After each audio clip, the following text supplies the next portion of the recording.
All right, here's some interesting statistics for you guys to digest. In 2006, 250 people between the ages of 5 and 65 were surveyed about their attitude towards clowns. 43% of these people had some level of fear towards clowns. Less than 1% wish there was more clowns running amok in the world, bringing their joy and merriment to the people. Over 100% of that study was made up by me for that joke, but over 90% of you believed it because clowns are 150% creepy.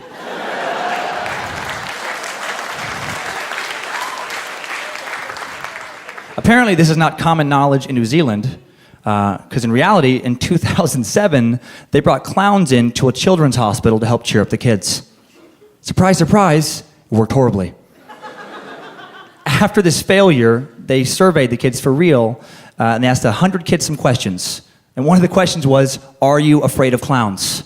100 kids said yes. What the hell was going on at this hospital? Hey buddy, I know you're not feeling good. We were gonna give you some medicine, but then we thought it would be way funnier to bring in your worst nightmare. Meet your new roommate, Pennywise. He's gonna sleep under your bed till you stop faking it. Welcome to hell, kid. None of us are doctors. That joke's called Never Get Sick in New Zealand.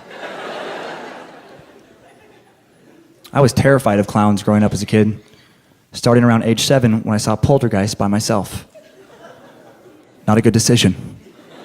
There's a scene in that movie where there's a kid about that age who has a clown doll sitting in the corner of his room and gets possessed by some demon and then tries to strangle him. Well, unfortunately, that clown doll is not a prop made for the movie Poltergeist. That's an actual toy clown doll that I had an exact replica of sitting in the corner of my room. It wasn't like I was even watching a movie at that point. It's like I was staring through a time portal and witnessing my own horrible future. I freaked out, but I didn't tell my parents, because I wasn't supposed to be watching Poltergeist in the first place. So I thought, I gotta deal with this in-house. The only thing that made sense was during the safety of the daylight to take Clowny downstairs and beat him savagely. But that made it much worse, because then the more I beat him, the more I was sure he wanted revenge. There's no way he's going back in the room. So I panicked and I threw him in the trash.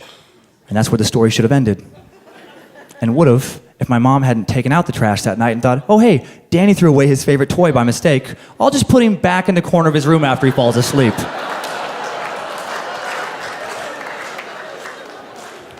Phobically afraid of clowns after that. But then the last couple years, my friends started teasing me. Like, dude, it was a movie. You were a kid. It was a doll. Like, get over it. All right, face your fears. And I did, and it worked. 1 year ago, exactly tonight. This is a true story, like all my jokes. 1 year ago tonight, I found the strength to go to the circus alone. It was terrifying. But I dug deep, and somehow I found the will within myself to follow a clown home.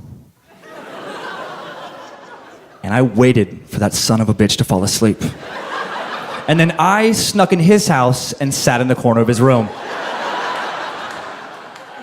When he woke up, you should have seen the look on his face. Make me laugh now, clown. Make me laugh now. That joke's called The Smile Was Painted On, but the tears were real. Thank you guys so much. I had a great time. I hope you guys had fun. Thank you guys.